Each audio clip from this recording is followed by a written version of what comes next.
Retour sur le plateau de 7 jours BFM et sur un des temps forts politiques de la semaine, la visite hautement symbolique d'Emmanuel Macron à Mayotte. Dans ce territoire devenu le 101e département français il y a 8 ans, près de la moitié des habitants sont étrangers, des Comoriens pour l'écrasante majorité. Les équipes 7 jours ont suivi les gendarmes qui patrouillent sans relâche pour tenter d'endiguer cette immigration. Ils ont également filmé les professionnels de santé qui, vous allez les voir, peinent à faire face à l'afflux de clandestins. Reportage Caroline Mière avec Juan Palencia et Sophie Hervé. En plein cœur de l'océan Indien, au milieu des vacanciers venus admirer les fonds marins. Pardon, bonjour. L'adjudant de fer tente de se frayer un chemin pour rejoindre son intercepteur. Pardon, bonjour. Un bateau ultra rapide de la gendarmerie nationale. Là, on va faire une surveillance maritime. On va aller dans le nord, c'est par là-bas qu'arrivent les kwassa-kwassa.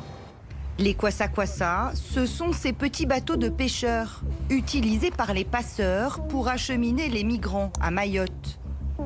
Ils arrivent entassés par dizaines, dont des enfants. Une traversée coûte plusieurs centaines d'euros, un voyage parfois au péril de leur vie.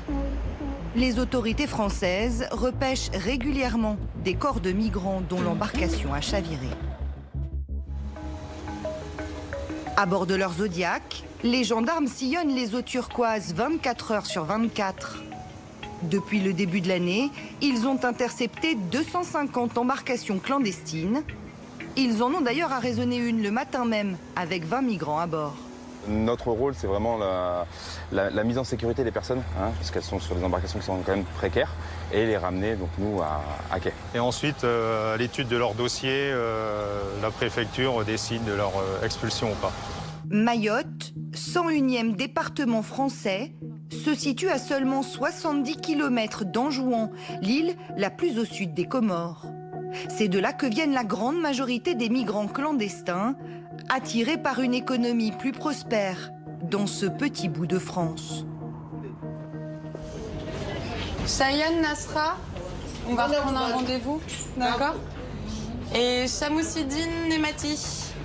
À l'hôpital de Mamoudzou, la capitale de Mayotte, il n'y a jamais de temps mort pour Pauline, la sage-femme. Elle enchaîne les rendez-vous avec des patientes qui souvent viennent d'ailleurs. On va récupérer le bilan au passage.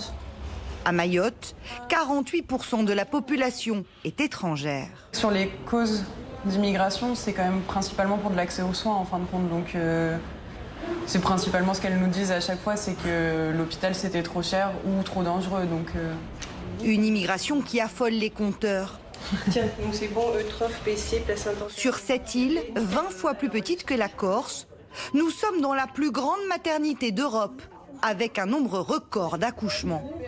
Une moyenne d'une classe, donc entre 25 et 30 accouchements par 24 heures. Dans tous les services, la situation est similaire.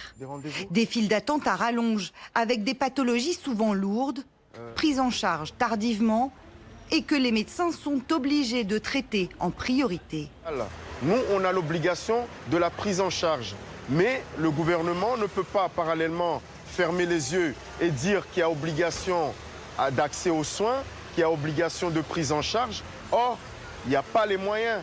L'accès aux soins, elle est remis en question aujourd'hui. La qualité de soins, elle est remise en question. Avec le temps, la pression migratoire augmente et l'île se transforme en cocotte-minute.